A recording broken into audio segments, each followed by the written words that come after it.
a Folha de São Paulo publica aqui a imagem de sua capa, do jornal que iria circular, na verdade vai circular ao longo do dia de hoje. Fizeram questão de dar destaque, você vê ali ó, a matéria do topo, a matéria de capa, são as revelações do Verdivaldo e do Serapião, né? Folha, primeira página. E aí, tudo começa aqui. Glenn Greenwald, todo mundo conhece, é o Verdivaldo, e o outro é o jornalista Fábio Serapião. Fábio Serapião. Aí a gente falou alguma coisa dele. Mas enfim, isso daqui foi amplamente debatido ao longo do dia de ontem. Cada um pegou um pedaço, né? Esmiuçou. Então não vou fazer questão de me aprofundar muito, porque tem muita coisa no vídeo hoje. Se a gente for olhar tintim por tintim, já que eu botei muita coisa, a gente não sai daqui hoje. Mas enfim, né? O ministro usou o TSE fora do rito para investigar bolsonaristas no Supremo, revelam mensagens. E a nota lá dos senhores diz que o gabinete do cara ordenou por mensagens e de forma não oficial a produção de relatórios pela Justiça Eleitoral para embasar decisões do próprio ministro contra bolsonaristas no inquérito das fake news no Supremo durante e após as eleições de 22. As mensagens revelam um fluxo fora do rito envolvendo os dois tribunais, tendo o órgão de combate à desinformação, o Tribunal Superior Eleitoral, sido utilizado para investigar e abastecer um inquérito de outro tribunal, que é o Supremo, em assuntos relacionados ou não com a eleição daquele ano. A Folha teve acesso a mais de 6 GB de mensagens e arquivos trocados via WhatsApp pelos auxiliares do cara.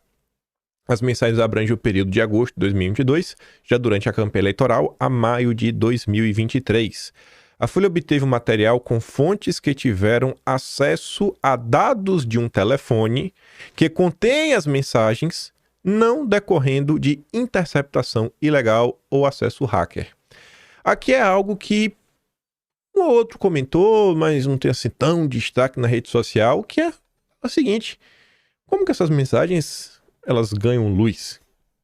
É uma coisa que eu gostaria de saber. Porque quando diz, não, veio de um telefone que teve acesso, que contém as mensagens, é alguém que estava em algum desses grupos de WhatsApp?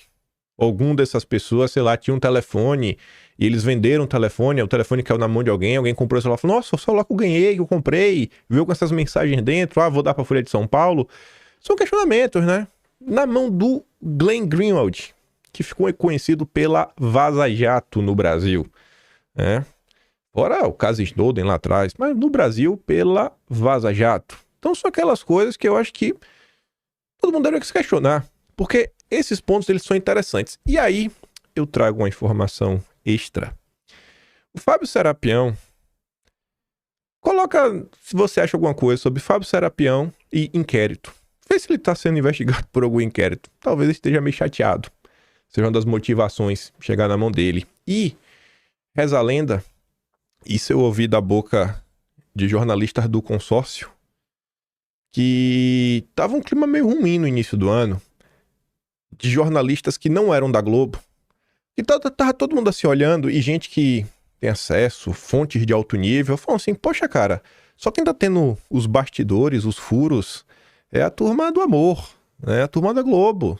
Isso tava meio que incomodando o pessoal. E aí eu acho que se você olhar na Folha de São Paulo, olhar o que eu sempre falo para vocês, tenta entender quem é o jornalista, o que cada um cobre, né? Qual a especialidade de cada um. Eu acho que vocês vão perceber que o Serapião é um cara que sempre cobriu essa questão, né, de investigações e tudo mais. Talvez ele tenha ficado sem fontes aí, né, com a turma da Globo News, que eu também um pouco chateado. Essa nota, vindo das mãos de quem veio, ambos os senhores, chamou muito minha atenção. Não consigo dar uma resposta extra para vocês, mas trazendo aqui alguns elementos para a gente ficar de olho, que assim como vocês, eu quero muito entender este caso, porque não me parece uma coisa simples, porque nada no Brasil é simples. Mas continuando. Ao menos parte desses documentos foi usada pelo ministro para embasar medidas criminais contra bolsonaristas, como cancelamento de passaportes, bloqueio de redes sociais, intimações para depoimento à PF, 2 pedidos de monitoramento e produção de relatórios sobre postagens do jornalista Rodrigo Constantino. Vejam só, muita gente chamou atenção a isso. O próprio Constantino, ele foi tratado como jornalista, tanto pela Folha de São Paulo quanto pelo Jornal Nacional. Ele não foi estigmatizado, ele não foi humilhado, como a imprensa sempre faz, como o consórcio sempre faz, que trata, não, influenciador, blogueiro, chamou de jornalista. E todo mundo fica assim, né, rapaz? Ontem eu vi um comentário da Tsuki também falando, ó, as matérias, quando trata, não chama de bolsonarista. Em nenhum momento estão tratando essas pessoas como extrema-direita. Bolsonarista ainda pode existir. Extrema-direita é um negócio muito maligno, maléfico, mas tudo bem. Enfim. E aí, um desses eventos, esse relatório constantino, mostra como se dava a tal dinâmica. Um deles ocorreu, dos diálogos, 28 de dezembro de 2022, a 4 dias da posse de Lula, quando, em tese, já não havia mais motivo para o Tribunal Superior Eleitoral atuar.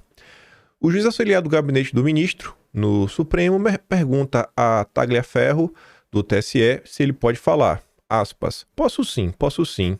É por acaso o caso do Constantino?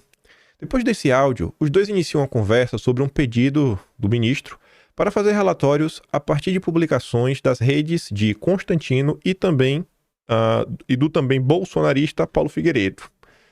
Aqui não chama de blogueiro nem nada, mas falando, o ex-apresentador da Jovem Pan, neto do ex-presidente João Batista Figueiredo, último da ditadura militar. Depois de Tagliaferro encaminhar uma primeira versão do relatório sobre Constantino, Ayrton Vieira manda prints de postagens do jornalista e cobra a alteração do documento para a inclusão de mais manifestações. Pelas mensagens, fica claro que o pedido para a produção do relatório partiu do próprio ministro.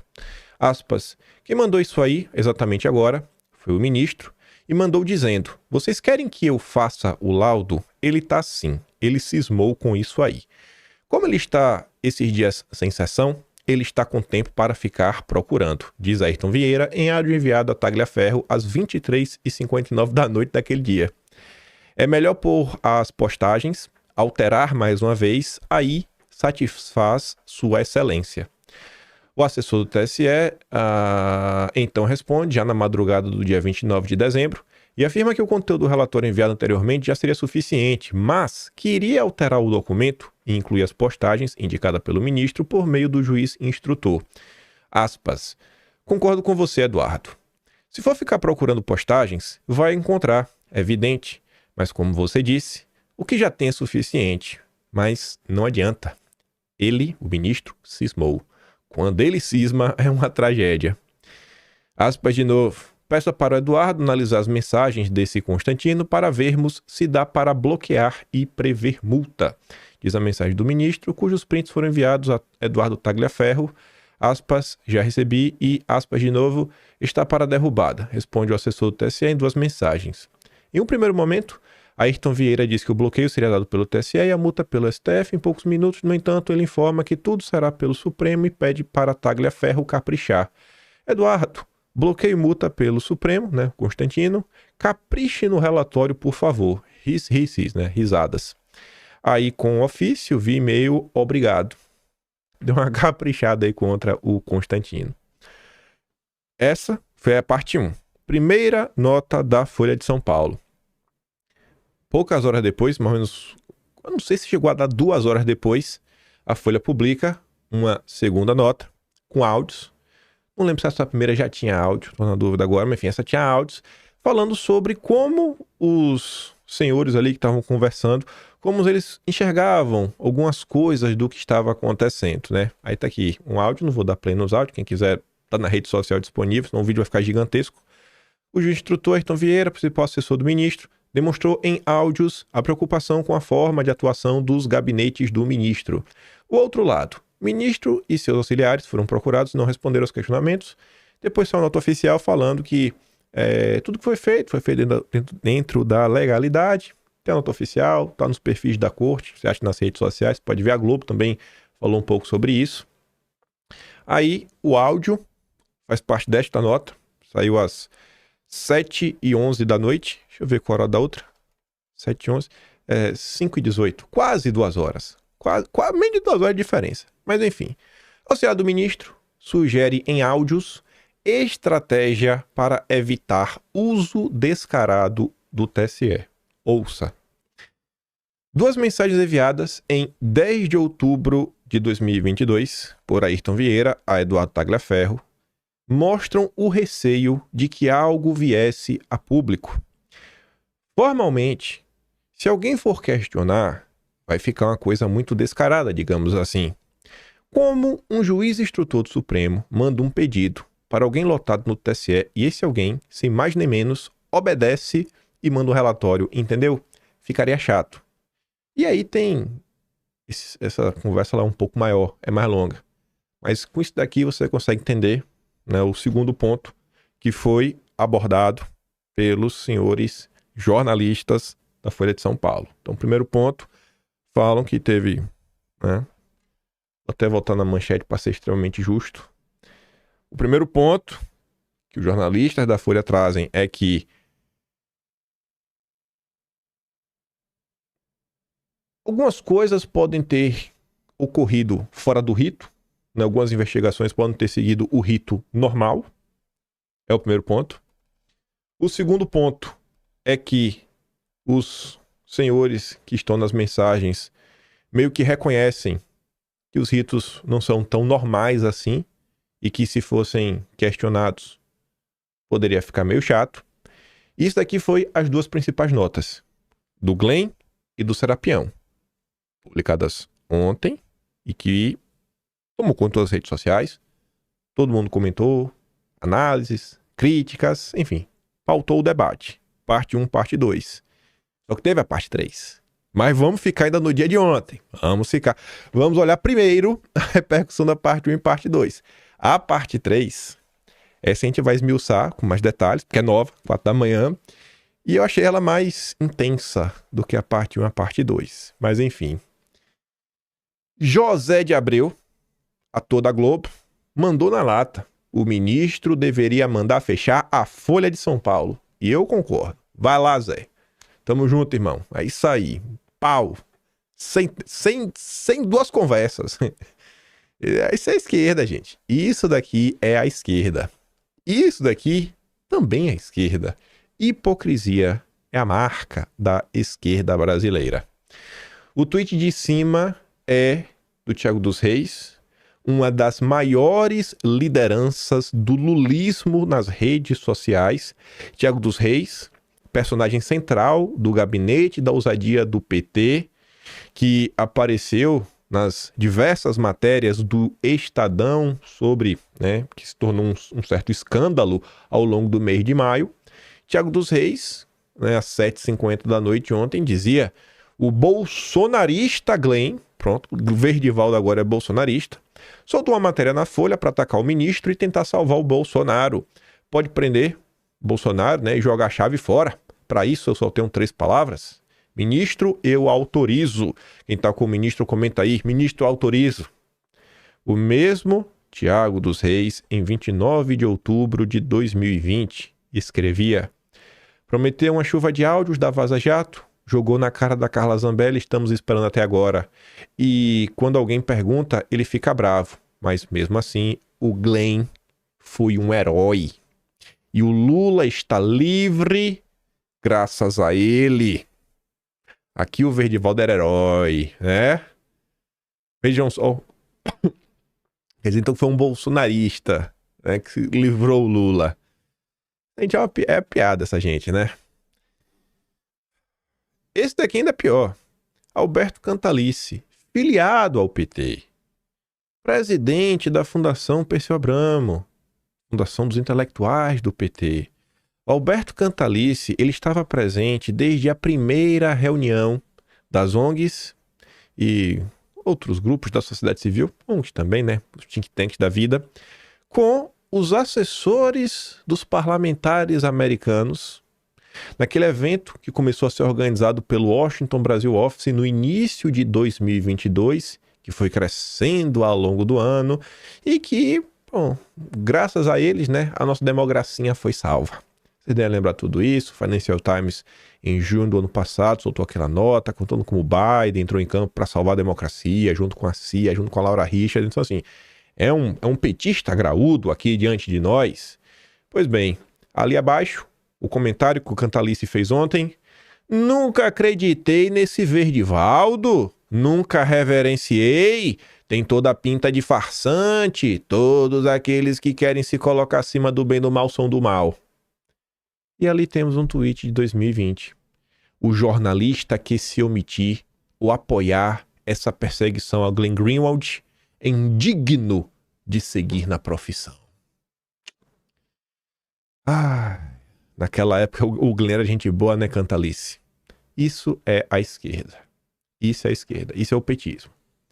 Aí, algumas pessoas na esquerda um pouquinho mais inteligentes, Leandro Demore, a se confirmar a gravidade nisso. Potencial de derrubar muita coisa da investigação. Os dias serão intensos. E eu acho que, inclusive, é um ponto que um está se questionando, né? E agora? Depois de tudo tá rolando, vai ter alguma coisa? Não vai? Para onde as coisas vão? A gente vai caminhar até chegar lá. Talvez isso daqui tenha sido um dos pontos mais surpreendentes do dia de ontem. E, assim, eu não tenho uma resposta para isso. Eu acho que ninguém tem. Todo mundo está especulando. A Globo comentou sobre o assunto. A Globo comentou sobre o assunto. Sim, horas após o ocorrido. A Globo não abafou. A Globo não abafou o assunto. Mensagens apontam o uso informal de órgão do TSE por gabinete do ministro para abastecer a investigação de apoiadores de Bolsonaro, diz o jornal. E depois trazendo uma nota, né? Uma nota oficial do ministro, do gabinete dele. Só que, assim, só de sair no Globo, que é o jornal, já chama muita atenção. Porque a Globo não fala nada. Nada que possa prejudicar o status quo, a Globo comenta. A Globo, acho que pela primeira vez na história, botou no Jornal Nacional. O Jornal Nacional, ele é aberto. William Bonner comentando a denúncia. Aí depois, já na sequência, ele também, já na introdução de 30 segundos, ele fala da questão ali, né, da resposta do gabinete do ministro. E o Globo fez uma reportagem de em torno de quase 6 minutos para explicar o caso. Aí foram 3 minutos e pouco, dando destaque, o que está na Folha de São Paulo, tudo mais, com direito a imagens. Onde a Globo vai, seleciona as partes, destaca. Vocês podem ver aqui. Ficou todo mundo assim, rapaz, a Globo... Teve gente que falou assim, a Globo... E não tem como não ficar assim, né? A Globo não abafou, botou no Jornal Nacional. Também estava no Jornal da Band, enfim. É o principal assunto debatido no Brasil. Possivelmente vai pautar todo o dia de hoje, né? Então, no período eleitoral, a eleição já ficou meio que segundo plano. Teve várias coisas na Venezuela também. Por conta do país. Não tinha como ser diferente. Aí... falando de algumas repercussões, o Paulo Figueiredo, ele publicou a nota, né, a parte que o toca, que ele é mencionado na matéria da Folha de São Paulo e tudo mais. Vocês conseguem achar, né, incluindo essa própria matéria, tá lá a nota completa do Paulo Figueiredo. Enfim, mas em tom bem crítico, não acho que é algo que vai surpreender vocês. O que chama a atenção para mim não é o conteúdo do Paulo Figueiredo, mas a imprensa publicou. Beleza que saiu na coluna do Paulo Capelli, o cara mais à direita do Metrópolis, mas saiu na imprensa, né? Fiquei surpreso. Parabéns aí pro Paulo Capelli, sua equipe, né? Que deram espaço aí para pronunciamento, né, oficial das pessoas que foram citadas na matéria. Aí tá ali, ó. E não é tratado como o blogueiro, não. Ex-Jovem Pan se manifesta após vazamento sobre o ministro. Deu aquela valorizada, né, na manchete, né, ex-Jovem Pan. O cara fica na dúvida, eita, quem é? O Constantino? É o Figueiredo? Porque ambos são da Jovem Pan, né? Deixou aquele clima de mistério no ar, mas a matéria é sobre a nota oficial do Paulo Figueiredo. Elon Musk também comentou sobre o assunto. A imprensa repercutiu, vários portais. Peguei aqui 2 iguais, só para mostrar para vocês. Elon Musk reage à postagem de Verdivaldo sobre denúncias. Após críticas, a Musk reage à reportagem sobre o ministro. Uau! A postagem é essa daqui, né? Essa foi, uau! WW, uau! Enfim, Elon Musk comentou, virou assunto no Brasil. O Verdivaldo, né, ele compartilhou ele mesmo, escrevendo em inglês, para seus leitores internacionais que eu acompanho, para saber o que se passa no Brasil, enfim. confusão, daquela que vocês adoram. Vocês gostam de uma confusão, né? Mas, enfim, essas foram as primeiras repercussões na imprensa. Vamos olhar agora algumas críticas que foram feitas ao processo, alguns posicionamentos. Começando aqui, mais pela direita, André Marsiglia foi o primeiro advogado do inquérito das fake news. Ele representou a revista Cruzoé. Então, um cara que vem acompanhando esse processo por um bom tempo. Então, sabe um pouco. Tem uma certa propriedade para comentar, né? Não é um cara que está perdido no meio da confusão. Ele compartilhou aqui uma nota, que é do UOL. Ministro sob vazamento de mensagens, né? Procedimentos foram oficiais. E ele meio que contesta essa afirmação. Ele fala que procedimento oficial não se faz por WhatsApp. O problema, no entanto, nem é esse. A questão central é que o procedimento não poderia ser feito.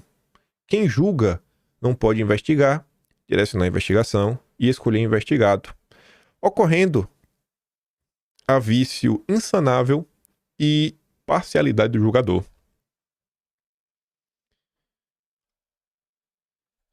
Walter Majorovich, já foi juiz, jurista, vem tecendo muitas críticas a diversas coisas que estão acontecendo no Brasil. Muitas críticas mesmo, bem contundentes. Não é a primeira vez.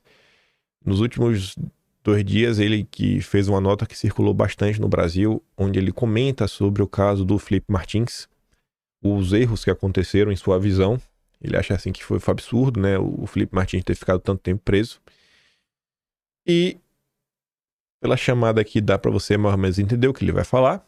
Ele diz que o ministro fez tipo um tipo de ABIN paralela para obter informações de bolsonaristas.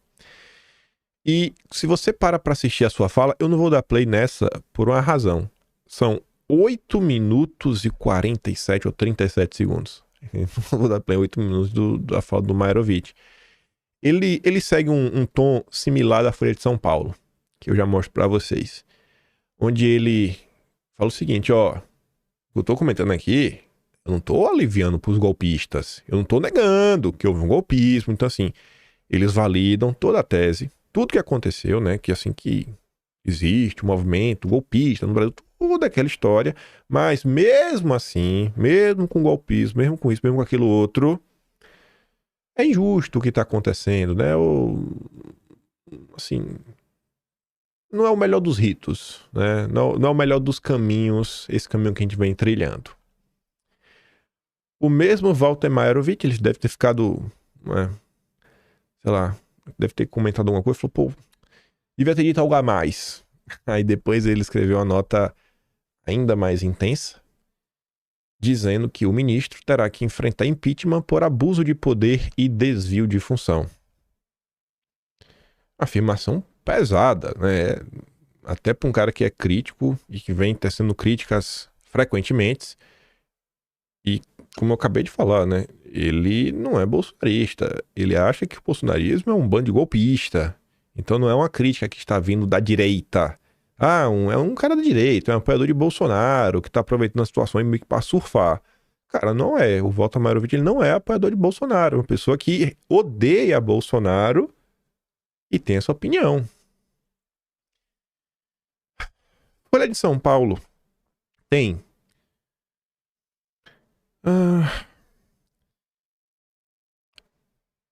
tem 2, para ser assim, tem 3, mas um eu não sei se a opinião dele vale tanto sobre a coisa, porque ele é bem wokezinho. E eu sinto que às vezes ele não é tão levado a sério quando ele escreve. Não vou nem citar o nome dele. Mas a Folha de São Paulo tem 3 caras que normalmente escrevem sempre sobre o judiciário, suas colunas. Um escreve com muito mais frequência, que é esse aqui, é o Bogossian. Aí você vai ter o Conrado Ubner, que inclusive já foi processado pelo Augusto Aras, e vem tecendo críticas. Escreveu inclusive um livro criticando como está o poder judiciário no Brasil atualmente. Um dos termômetros que eu estava esperando para ver era o texto do Conrado Ubner. Cego esperando. Quero ver como ele vai abordar esse assunto. Outra pessoa que eu estava esperando comentar, fui atrás e já fiquei meio assim, é o Fausto Macedo, que é o cara que cobre de judiciário no Estadão. O Estadão ontem soltou umas 7 a 8 matérias sobre o assunto, falando, ó, quem é o Tagliaferro, quem é o Ayrton, uma nota para cada acusação que foi feita na Folha de São Paulo, depois uma matéria para relembrar o que é o inquérito das fake news, enfim, o Estadão soltou várias notas. Todas as notas, ou pelo Quarteto Mágico, que é a turma da parte de jornalismo investigativo do Estadão, o Valfré, Tasso Lohan, etc, tudo mais, ou algum estagiário.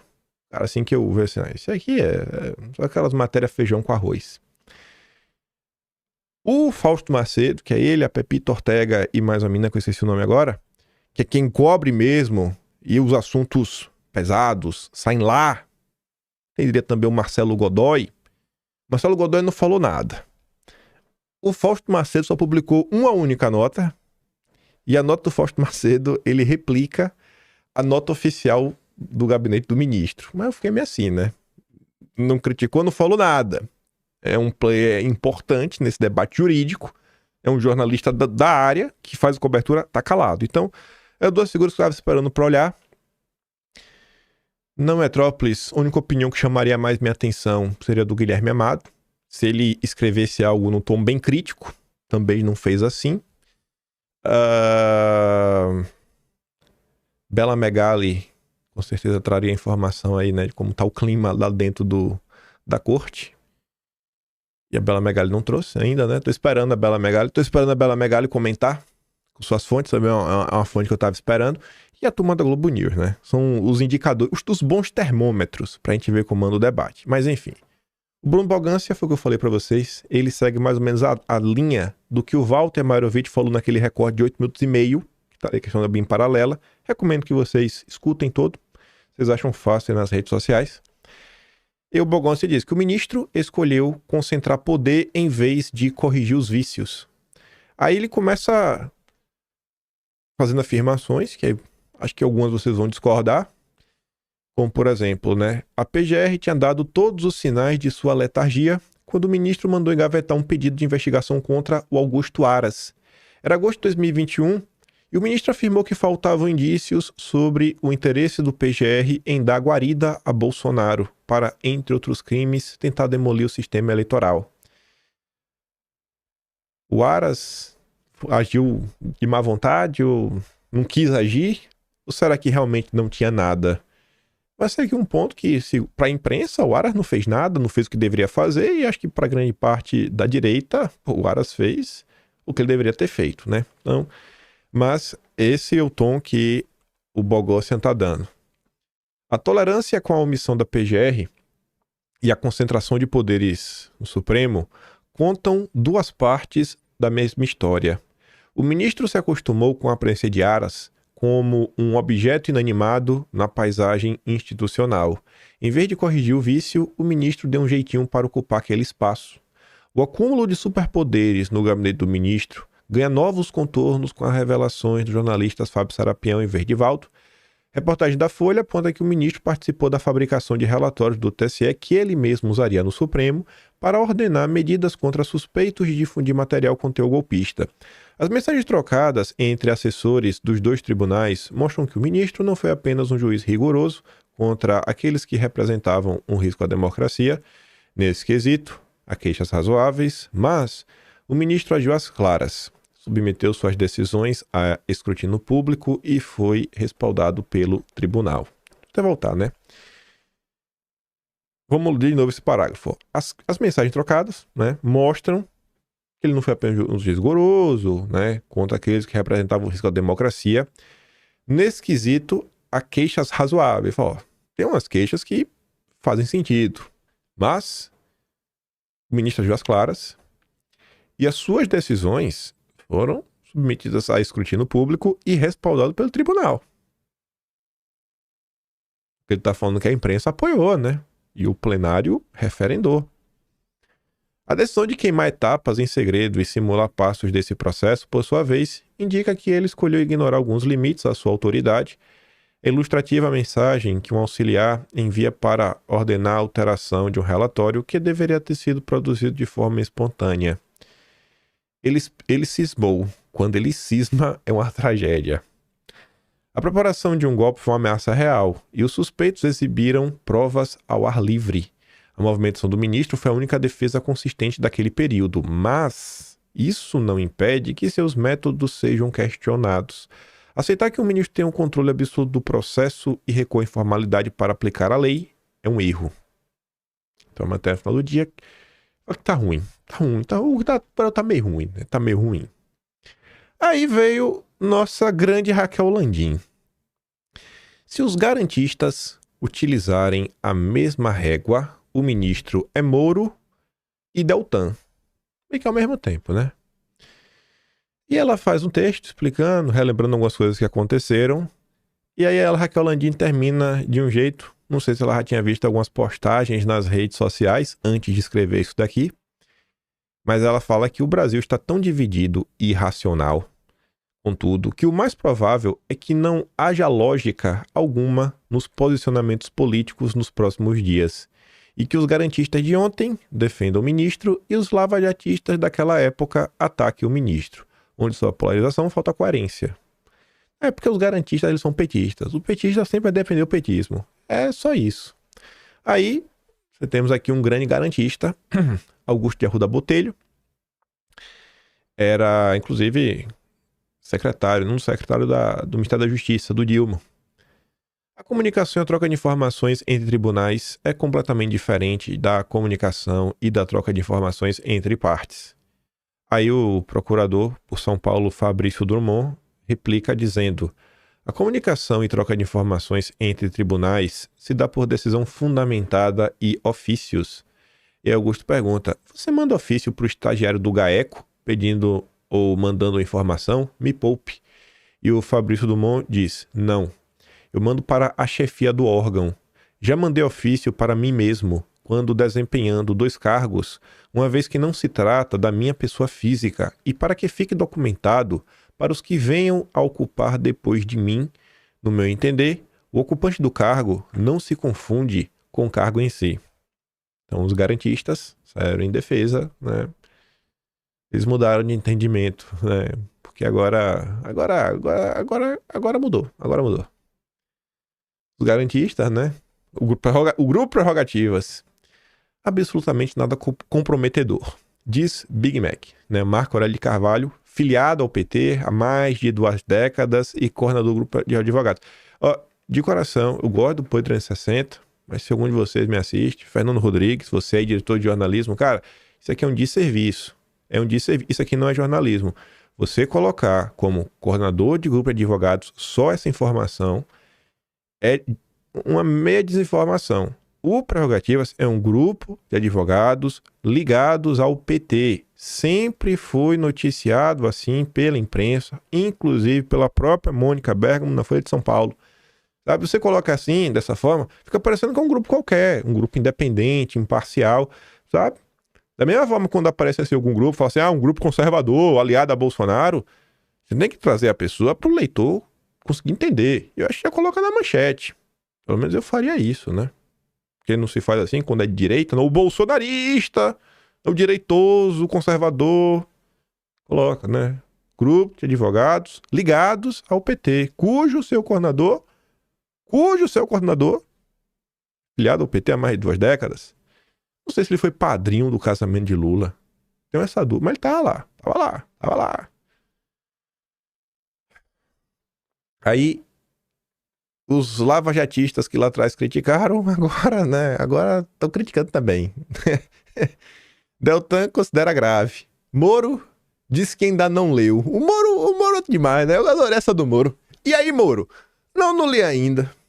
Não li. É o principal assunto do país. Mas o Moro ainda não leu. Ai, gente, não dá, pessoal. Na boa, não dá, gente. Não dá. Sem querer ser chato, mas não dá. O Moro realmente é o Moro, né? Sérgio Fofocas. E aí a Monique Checa, lavajatista, ela diz o seguinte, né? O espanto é seletivo, a ordem para não sair nada contra os abusos do Rei Sol. Algumas repercussões, acho que são importantes.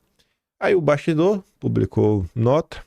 É um veículo que eu estou no Boas Novas recentemente, principalmente sobre os fenômenos de porta giratória no Brasil. Ontem teve uma sensacional, mas não tem clima, né, com tudo que tá rolando. Aí você vê, cada um tá dando um nome porque tá acontecendo. A Andresa Matais deu um nome, o Bastidor deu outro, tá chamando de uma coisa. Matéria da Folha de São Paulo, pra mim. O Bastidor tem acompanhado a atuação. Eles fizeram a primeira nota, a nota começa comentando sobre o caso. E, enfim, né, dando os highlights do que saiu na Folha de São Paulo. E aí a nota termina com algumas informações extras, né, algumas críticas a mais. Onde eles falam que o Bastidor tem acompanhado a atuação do ministro, né, especialmente da condução dos inquéritos. Um dos mais controversos é o das fake news, em andamento desde 2019, no qual o ministro tem tomado decisões de ofício, sem a participação do Ministério Público, da Polícia Federal. Outro inquérito polêmico é o das milícias digitais, frequentemente usado para criticar a atuação dele, aberto desde 2021, ainda não resultou em ações práticas contra os investigados. Nos bastidores da corte, é chamado de inqueritão. Por sua capacidade de expandir o escopo e incluir mais investigados. O caso mais recente foi do bilionário Elon Musk, que usou a rede X para atacar pessoalmente o ministro. Aí o dono do bastidor, o Diego Escostegui, já trabalhou para o Grupo Globo, né, na revista Época. Não há poder de polícia do TSE que justifica a atuação dele à frente da corte e nos inquéritos ainda em curso no Supremo. São anos de ações inquisitoriais e autoritárias, com aval de colegas e silêncio obsequioso de parte da sociedade civil. O Escostegui devia conversar isso com o Leandro Loyola, o seu colaborador, que tem uma tara por Bolsonaro incrível. Todos os textos do Leandro Loyola, em geral, sobre Bolsonaro, sobre os bolsonaristas, sempre assim um tom muito raivoso. Mas tudo bem, né? Tudo bem. Aí, para trazer um bastidor que saiu já no virado do dia de hoje, tentei colocar as coisas um pouco em ordem cronológica e meio que também separado por blocos, né, de opiniões mais à direita, mais ao centro, mais isso, mais aquilo outro. Enfim, Mônica Juliano, lá do Estadão, ela publicou a nota que eu fiquei sem entender. Fiquei sem entender essa nota. E por que eu não entendi? Venham comigo e vejam se vocês terão a mesma dúvida. Na corte, a avaliação é de que as ações adotadas pelo ministro não têm ilegalidade. Leia o bastidor, tá? Beleza. No Supremo, a interpretação, assim como disse em nota no gabinete do ministro, é de que todas as ações adotadas por ele nos inquéritos das fake news e das milícias digitais foram feitas seguindo os termos regimentais e que, em princípio, não haveria nenhuma ilegalidade. Tá, tem aí. Aí por que eu não entendi? Ela disse que não, lá na corte, o entendimento é esse. Só que 2, 3 parágrafos depois, ela disse que o Estadão procurou 6 dos 11 ministros para comentar a acusação de que ele pediu investigação fora do rito, né? Só que nenhum deles se manifestou, embora as ações do magistrado sejam vistas como controversas no meio político. Aí eu assim falei, cara, o Estadão procurou 6 de 11. Nenhum comentou. Como é que ela sabe, então, que no bastidor a corte não vê problemas na atuação? Eles não responderam nada a ela, mas falaram, não vemos problema. Foi a única resposta, não vemos problema, foi só... Eu não entendi. Eu não entendi como que ela chegou nessa conclusão. Ela chegou a essa conclusão porque um interlocutor, uma fonte passou para ela isso. Não, eu recebi de uma fonte que o clima lá tá assim. E aí eu fui atrás para checar e nenhum me respondeu. Fiquei sem entender. Não entendi. Enfim. Comentamos o caso. Repercussão no petismo, duro, né? O núcleo duro do petismo, ao lado da Globo.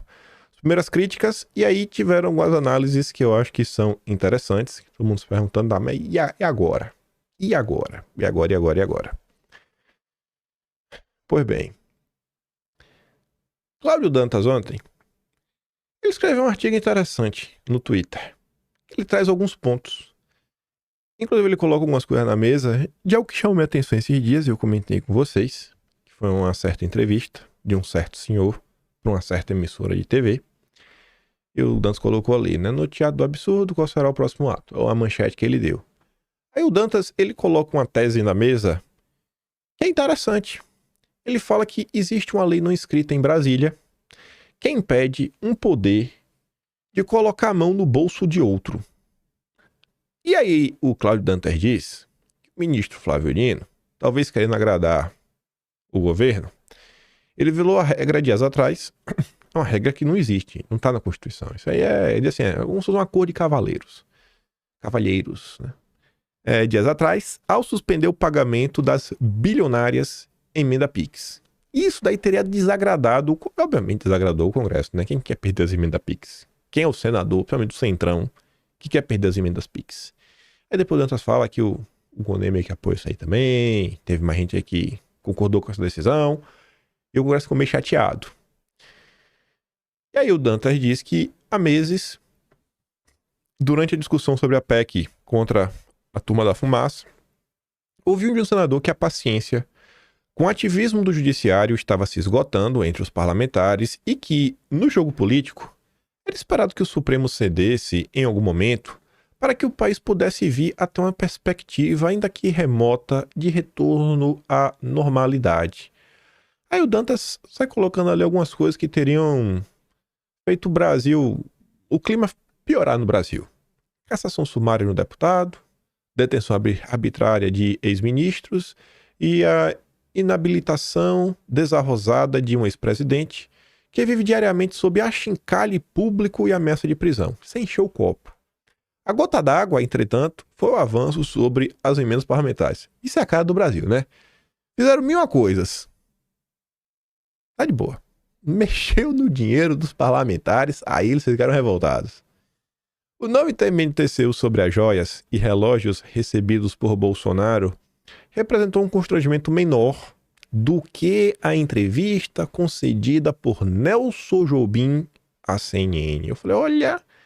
Eu comentei com você, falei, gente, essa entrevista aí, ela meio que é um marco. Eu falo, no dia ainda trouxe esse vídeo, eu falei, acho que muita gente não entendeu essa entrevista. Acho que muita gente não conhece quem é o Nelson Jobim. A galera ficou, o cara é o ex-ministro da corte. Um ex-ministro está criticando. Tá, o Marco Aurélio Melo também já criticou, sabe? E a opinião do Marco Aurélio Melo não tem um peso que tem a opinião do Nelson Jobim. Porque o Nelson Jobim é mais bonito? Não é por causa disso. O Dantas... Tem um tempo de jornada, né?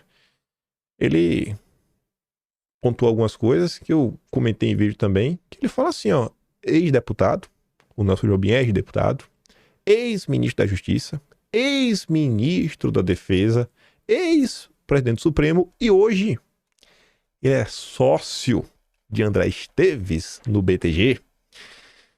Jobim numerou, né, inúmeros problemas do ministro, né, como se cumprisse um script aprovado previamente. E mais, falou isso na CNN, a casa do Grupo Esfera, do João Camargo, que sempre está produzindo aqueles mega eventos sensacionais para discutir o futuro do Brasil.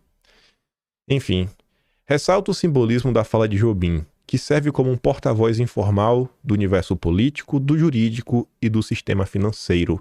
Lembrando que ninguém aguenta mais a irresponsabilidade fiscal e a sanha arrecadatória do atual governo, que tá chato, tá incomodando, viu, Haddad? E aí, o Dantas vai finalmente falando várias coisas e dizendo que é o seguinte, as circunstâncias mudaram, de fato, né? Beleza, os últimos eventos, muita coisa mudou, mas estaríamos ou não naquele ponto de não retorno? Mudou a esse ponto? O ministro Dino e Gilmar vão reverter o entendimento sobre as bilionárias emendas do Congresso, correndo o risco de humilhação pública? Nelson Jobim vai retirar o que disse em rede nacional? A Folha vai recuar? A Globo virá em socorro? A Globo não sei, né? Eu quero ver como é que vai ser a Globo hoje. A cada dia avançamos mais um pouco no caminho já trilhado por gente como Hugo Chávez, Maduro, quantos mais precisarão ser presos ou perder suas vidas. Aí quem também fez uma análise interessante é o Leandro Demore. É uma análise que ele começa colocando uns pontos dele, acho que talvez mais até para agradar a turma da esquerda.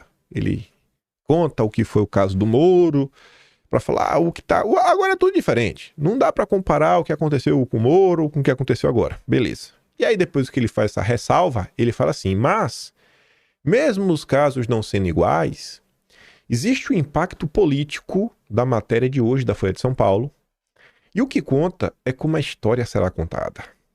Nesse sentido, esteticamente, forçarão a comparação porque ela é fundamental como um atalho mental para as pessoas.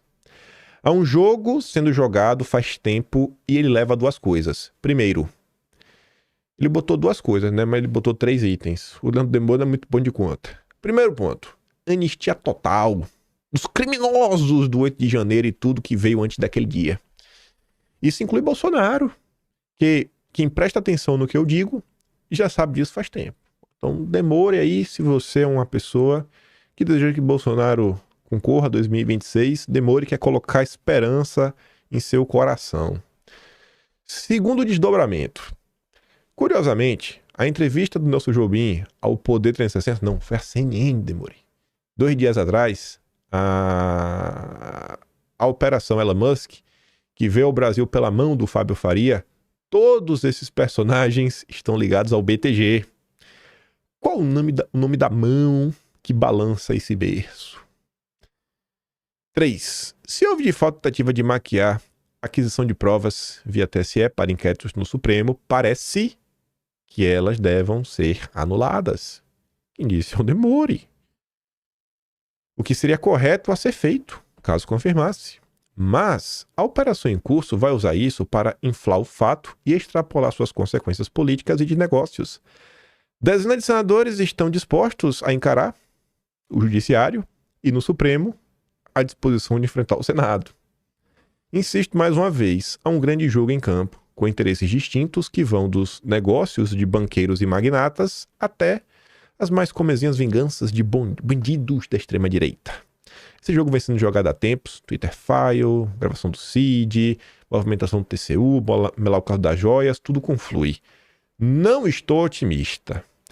Há que se dar o peso que os fatos têm. E o uso dos fatos para contexto amplo. Estamos diante da arapuca de um golpe financeiro institucional. Golpe, tudo é golpe para a esquerda, né? Meu Deus do céu. Mas enfim, o Demore não está otimista com o que pode acontecer. Enfim, né? Eu não quero botar minha esperança no coração de ninguém, mas vamos ver alguns posicionamentos que eu achei interessante. Aí você tem o cara que segue a linha meio que do Demore. Se faz de bobo, mas não é bobo. Leonardo Atush, dono do Brasil 247. Pelo andar da carruagem, a classe dominante chegou à conclusão de que só o incomível tem condições de enfrentar o Lula em 26. O próximo passo, depois da marola de hoje, será a devolução dos seus direitos políticos e em seguida virá a beatificação. Estão deixando... Rapaz, estão botando esperança no coração do povo. Não façam isso. Mas estou mostrando para vocês.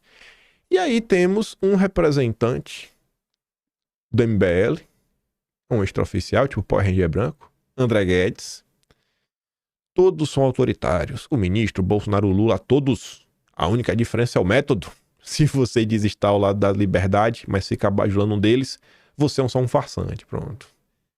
O MBL tá acima do bem e do mal, sempre. Todos são iguais. Bolsonaro, Lula, é incrível como as coisas são, né? E ainda tem isso outra coisa, né? No dia de ontem ainda,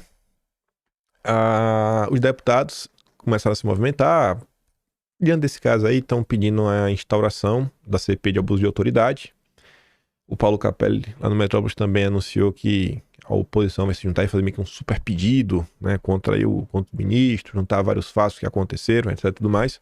Primeiras movimentações burocráticas, eu não sei como colocar, assim, manifestações, movimentações mais concretas, né, ações concretas tomadas aí pela turma da direita. Ainda no dia de ontem, para chegar na parte 3, já tá com 50 minutos, meu Deus do céu. X de Elon Musk divulga nova decisão sigilosa do ministro contra bolsonaristas. Esse ofício exige a censura de contas populares no Brasil, incluindo o pastor, um atual parlamentar e a esposa de um ex-parlamentar, disse o Twitter em sua conta oficial de relações governamentais. A mensagem também diz: acreditamos que o povo brasileiro merece saber o que está sendo solicitado a nós. Isso foi publicado ontem, depois da primeira matéria do Verdivaldo e do Serapião. Mil uma coisa acontecendo. Foi coincidência? Não foi coincidência? E aí? O que vai acontecer nos próximos episódios? Eu queria ter uma bola de cristal, não tenho. Tô aqui relatando um fato para vocês. Como sempre eu digo, manter o pé no chão. Não vai procurar lavar a alma. Lavar a alma não vai ajudar em nada, sabe? Tenta dosar sempre expectativa e realidade. E observa o desenrolar das coisas. Sei lá. Pessoas que eu conheço no mercado financeiro, pessoas que eu conheço, sei lá, no âmbito de outros âmbitos aí, né? Sei lá, que tem experiência no judiciário, falam assim, o que, se eles pudessem apostar em algo, eles diriam que pode mudar talvez um certo entendimento no Brasil. O entendimento, assim, a forma como se olha para algumas coisas, né? A forma como olham pro bolsonarismo, talvez mudar um pouco. A forma como olham tudo que aconteceu no Brasil, pode ter uma certa mudança nisso. Mas ninguém é dono da razão. No Brasil, pode acontecer tudo como pode não acontecer nada. E aí, vamos para a parte 3. Gente, o vídeo hoje eu tava assim, ó, fechei bonitinho, separei outras coisas, tá até aí, já bateu basicamente 1 hora. Se eu falasse mais devagar, se eu mostrasse mais alguns pedaços. Aí eu já tava falando, não, tá de boa. Aí vi mais uma nota da Folha, vi essa daqui, né? Ministro escolhia alvos, pedia ajustes em relatórios contra os bolsonaristas. Mostra mensagem. Eu falei, lá vai a Folha. Tá requintando, mas ele falou ontem. Aí fica parecendo que tá enchendo o saco, né? Vai, cada pedacinho do que aconteceu, ele solta uma nova. Assim, mas tu já falou isso. Já entendi o teu ponto. Pô, cadê? Tem uma informação nova? Mas é como eu tenho o costume de ler. Lê aí pra ver, né? Já tá no costume. Mesmo que a manchete não chame minha atenção, continuo lendo. E aí eu comecei a ler e falei, nossa, peraí, o conteúdo disso aqui é outro. Isso é coisa nova.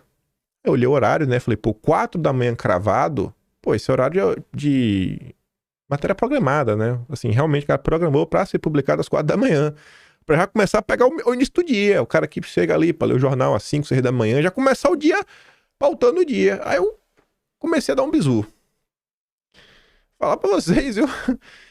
Rapaz, curioso as coisas que a Folha de São Paulo vem comentando. Mas vamos olhar. Os diálogos mostram também que os relatórios eram ajustados quando não ficava a contento do gabinete do ministro, do Supremo, né? Em alguns episódios feitos sob medida para embasar uma ação pré-determinada, como multa ou bloqueio de contas e redes sociais. Pô, você já sabe o que você quer fazer e aí você quer um relatório para justificar isso? As mensagens obtidas pela Folha foram trocadas entre o Ayrton Vieira, Marco Antônio Vargas e Eduardo Tagliaferro, né? Em 6 de dezembro de 2022, Ayrton Vieira enviou uma mensagem a Tagliaferro com um pedido específico e medida já determinada. Aspas. Vamos levantar todas essas revistas golpistas para desmonetizar nas redes, escreveu às 6h11 daquele dia. A solicitação foi acompanhada de um link do Twitter da Revista Oeste. Vocês devem conhecer a Revista Oeste. Conhecida por ser uma publicação de perfil de direita, antipetista e simpática ao ex-presidente Jair Bolsonaro. Essa e outras do mesmo estilo, acrescentou Ayrton. A continuação da conversa, já no dia 7 de dezembro, foi no grupo integrado pelos dois e Marco Antônio Vargas, o juiz auxiliar. Por volta das 5 da tarde, Tagliaferro avisou que, na Revista Oeste, encontrou apenas publicações jornalísticas que não estavam falando nada e perguntou o que, então, ele deveria colocar no relatório. Ayrton Vieira respondeu em seguida. Olha a resposta. Use a sua criatividade. Risos. E completou. Abre aspas. Pegue uma ou outra fala, opinião mais ácida e... O ministro entendeu que está extrapolando com base naquilo que enviou. Eu acho que essa frase aqui, ela deve meio que circular no dia de hoje, né? Você fala assim, não estou encontrando nada, e aí faça o quê? Use sua criatividade. Eu acho que o pessoal vai pegar no pé disso daqui, viu? Acho que o pessoal vai pegar no pé. Aí o cara responde, vou dar um jeito. Risos, né? RS, RS, RS. Enfim. Nos diálogos obtidos pela Folha não fica claro quais matérias produzidas pela Revista Oeste foram enviadas, né, pelo ministro e qual a destinação do relatório produzido. Outro alvo escolhido, indicam as mensagens, foi o deputado federal Eduardo Bolsonaro. Conversas de novembro de 2022 entre o Marco Antônio Vargas e Tagliaferro mostram um pedido para relacionar o filho de Jair Bolsonaro com o argentino Fernando Serimedo. Ele quer pegar o Eduardo Bolsonaro. A ligação do gringo com o Eduardo Bolsonaro. Enfim. Será que tem?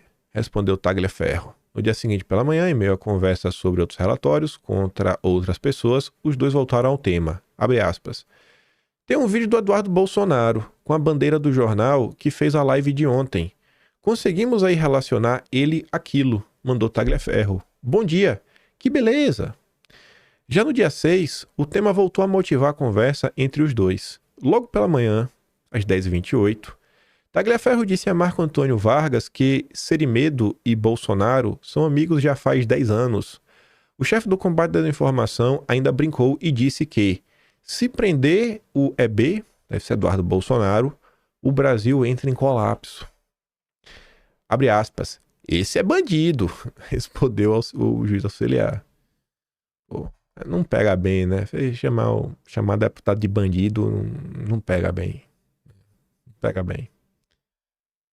Eu nem sou tão fã assim do Eduardo. Acho que ele erra bastante, mas é pesado, né? Mais bandido.